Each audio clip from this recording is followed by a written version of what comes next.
दास्तान इश्क की भाग 7। अब तक आपने पढ़ा, राधिका ओम ठाकुर, विक्रम और उसके लोगों को बंद करके देवेंद्र जी और शीतल के साथ गाड़ी में चली जाती है। अब आगे। ओम ठाकुर ने विक्रम को उठाया और कुर्सी पर बिठा दिया। विक्रम अभी भी अपने पेट पर हाथ रखे हुए था। मालिक, हम जाएं क्या पीछे उनके?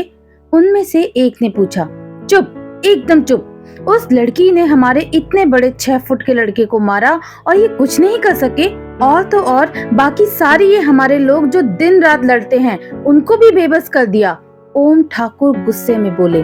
वाह ओम ठाकुर, क्या लोग रखे हैं तुमने। वो जोर जोर से तालियां बजाकर हंसने लगा। सब ओम ठाकुर की तरफ देख रहे थे। उन्हें कुछ समझ नहीं आ रहा था। ओम ठाकुर एकदम से हंसते हंसते रुक गया और बोला, अब क्या यही रहने का इरादा है? जाओ खोलो दरवाजा, या उसके लिए कोई मुहूर्त निकलवाएं हम।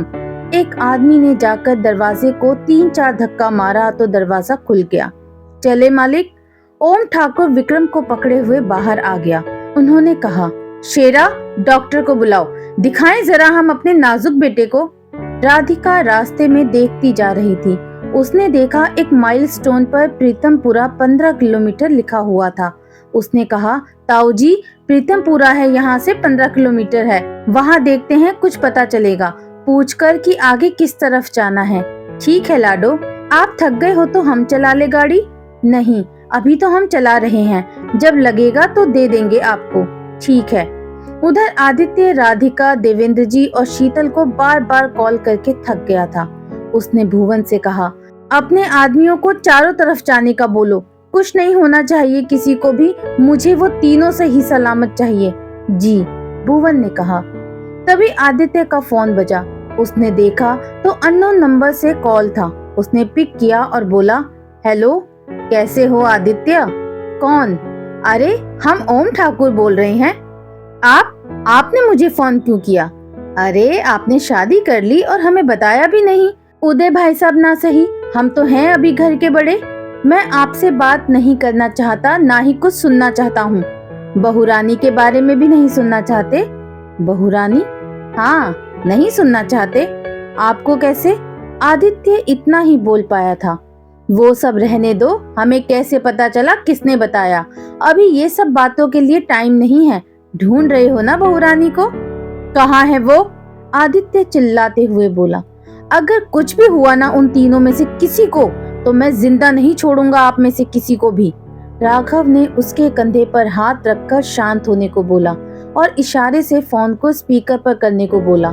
हमने उन सबको रास्ते में उठवा लिया था और सब वैसा हुआ भी जैसा हम चाह रहे थे, लेकिन बहू रानी। ओम ठाकुर इतना कहकर रुक गया। हेलो हेलो, आदित्य ने कहा। मुझे कुछ सुनाई नहीं दे रहा। हेलो। ओम ठाकुर ने फिर कहा, बहू रानी? क्या आगे बोलेंगे आप? बहू रानी देवेंद्र जी और शीतल जी को हमारी कैद से निकालकर लेकर चली गई। चली गई? कहाँ? पता नहीं, अब आप ढूंढ लो।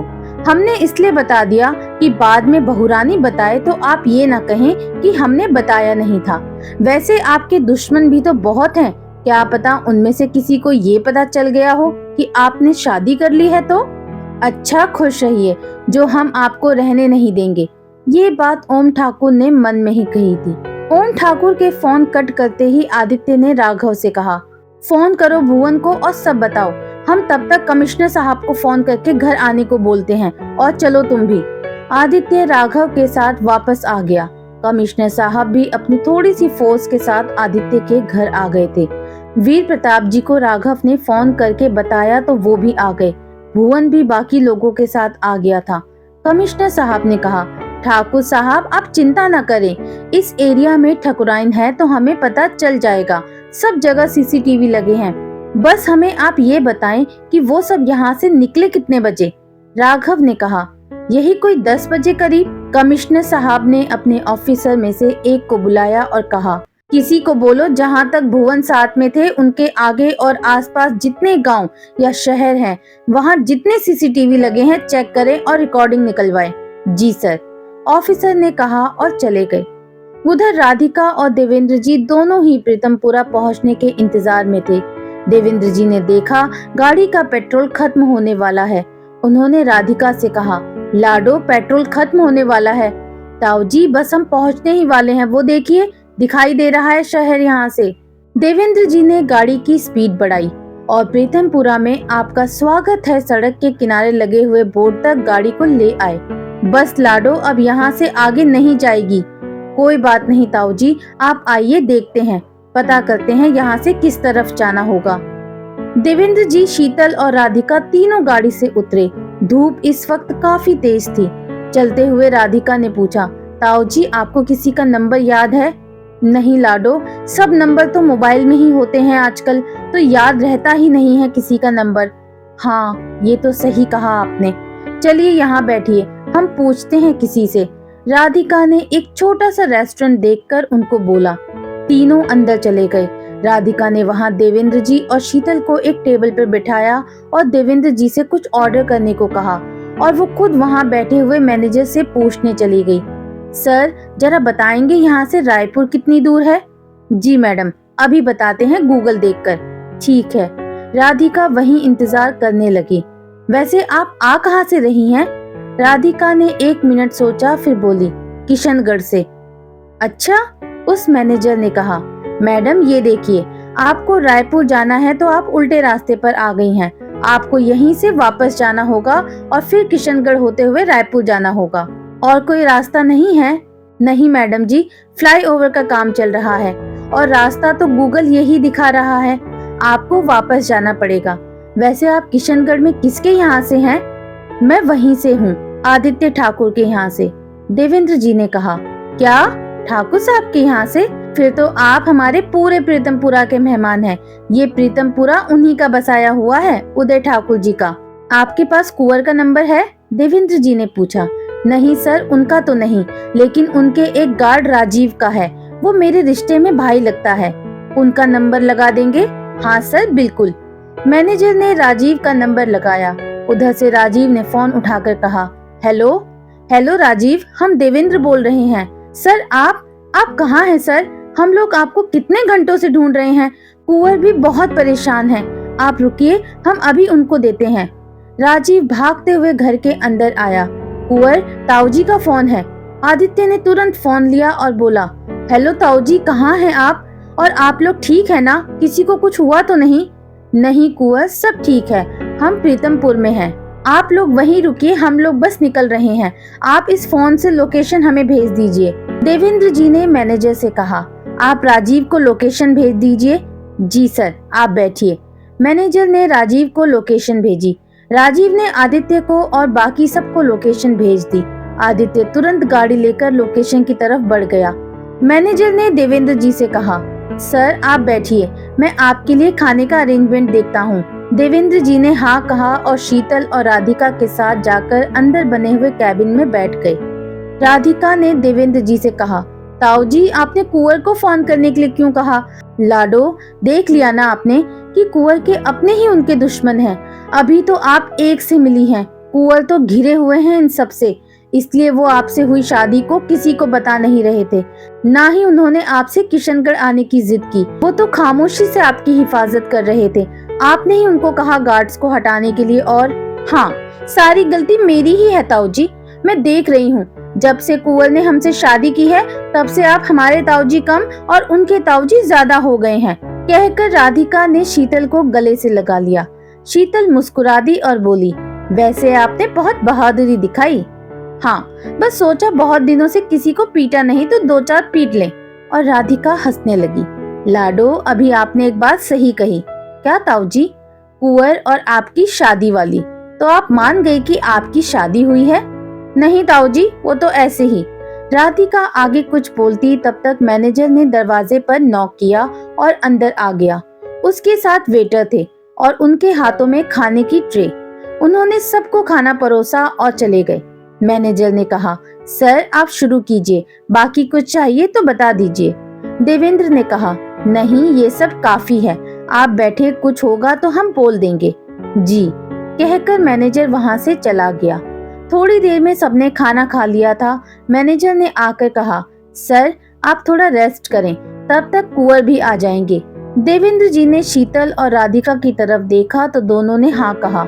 देवेंद्र जी मैनेजर के साथ रूम्स की तरफ चले गए। आदित्य, राघव और भुवन एक ही गाड़ी में थे। भुवन काफी स्पीड से गाड़ी चला रहा था।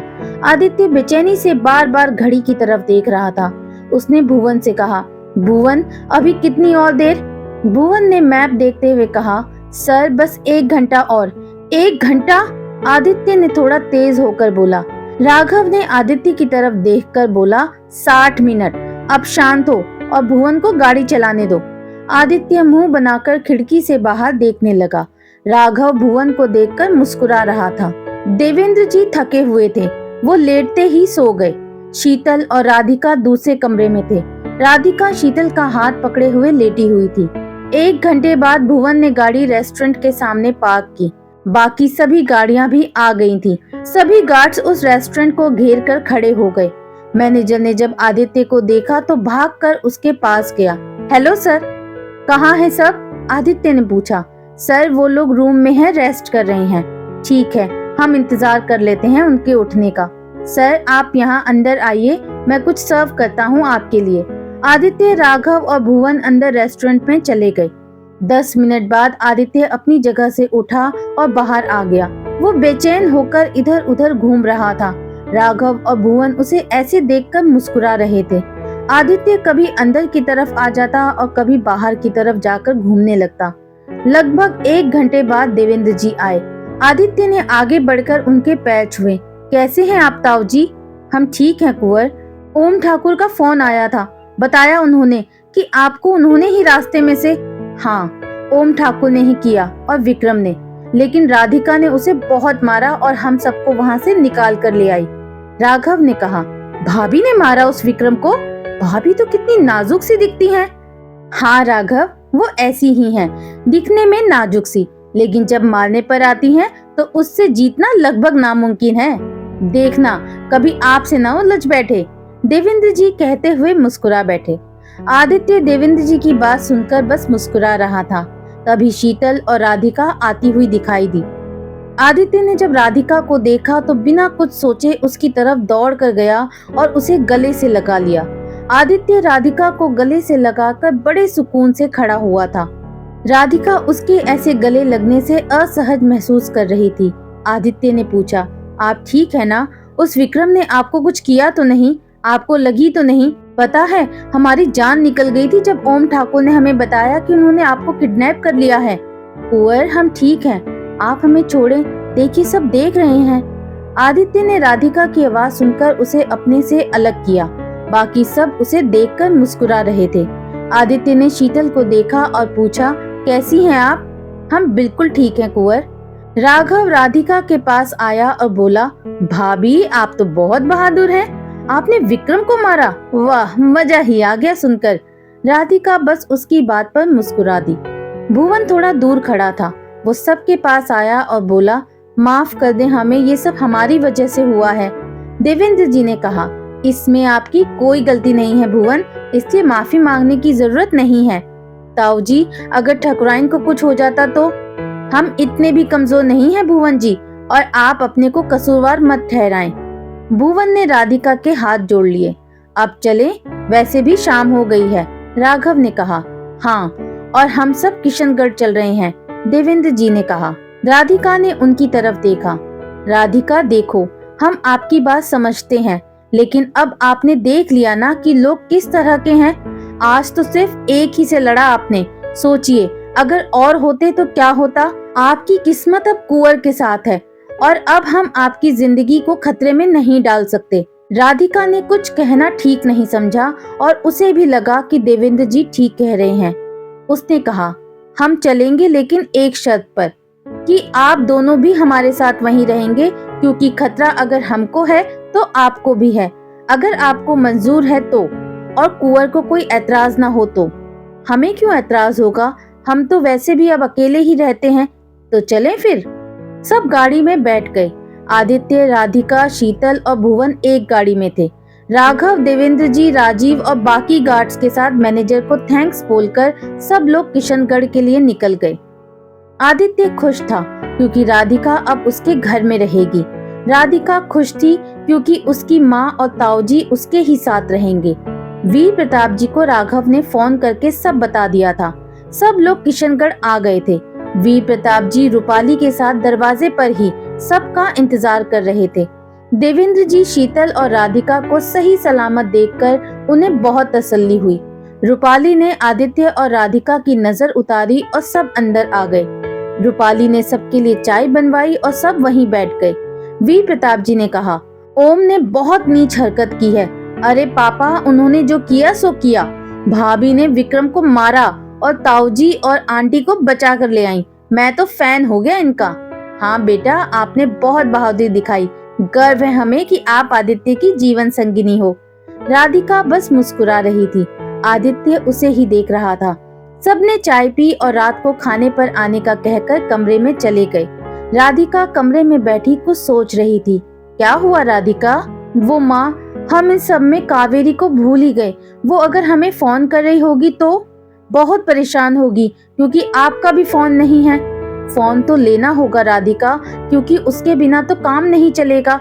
भाई साहब के लिए भी फोन लेना होगा। माँ, हमें यहाँ के मार्केट के बारे में तो कुछ पता नहीं है और ऑनलाइन फोन लेने के लिए फोन चाहिए। और माँ, हमें हमारे कपड़े भी चाहिए और भी हमारा जरूरी सामान जो वहीं पर है। अब यही रहना है तो सामान लगेगा ही। एक बार हमें रायपुर तो जाना ही होगा। आप फ्रेश हो जाएं, फिर कुंवर से बात कर लें। देखते हैं वो क्या कहते हैं।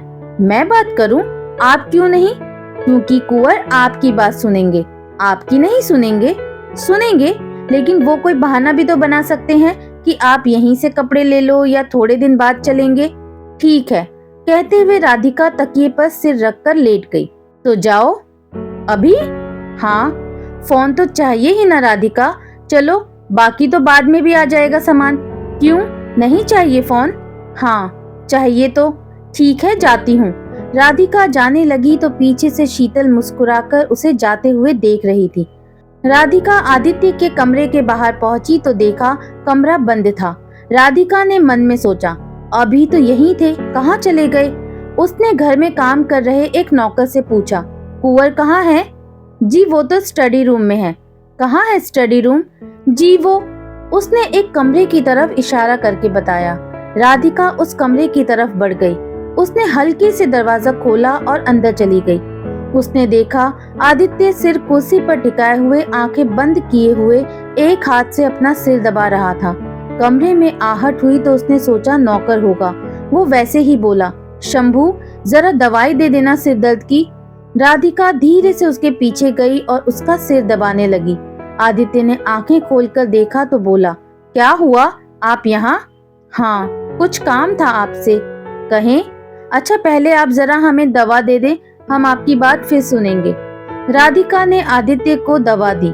जब राधिका वापस से उसका सिर दबाने लगी तो आदित्य ने उसका हाथ अपनी तरफ खींचा और उसे अपनी गोद में बिठा लिया। ये क्या कर रहे हैं आप कुंवर? छोड़ दीजिए हमें। नहीं, आप ऐसे ही अपनी बात कहें, हम सुन रहे हैं। अरे ऐसे मैं कैसे बात करूं? कुंवर छोड़िए, कोई आ जाएगा। कोई नहीं आएगा, आप कहें, हम फिर आपको छोड़ देंगे। आदित्य ने कहकर अपनी दोनों बाहें उसकी कमर में डाल दी। कुंवर ये क्या? ये कुंवर, हमें ये कहना था कि हमें फोन चाहिए था और अब हम यहाँ रहने वाले हैं तो हमारा जरूरी सामान जो भी रायपुर में है वो भी चाहिए था। आदित्य राधिका को एकटक देखे जा रहा था। राधिका ने फिर कहा, कुंवर।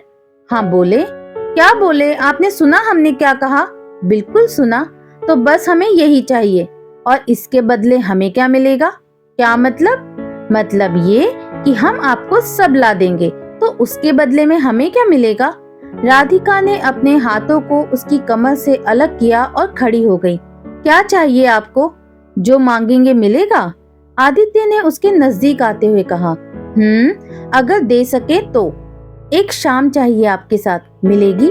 राधिका ने आदित्य की तरफ देखा जो बड़े प्यार से उसे ही देख रहा था। राधिका ने अपनी पलकों को नीचे किया, हाँ में सिर हिलाया और कमरे में से चली गई। आशा करती हूँ दोस्तों कहानी का ये भाग आपको पसंद आया होगा। अगर पसंद आया है तो मुझे कमेंट करके जरूर बताएं। आपको अगर ये कहानी पसंद आ रही है तो मेरे चैनल को लाइक, शेयर एंड सब्सक्राइब जरूर करें। बहुत जल्द मिलती हूँ आपसे इस कहानी के अगले भाग में। तब तक के लिए बाय बाय।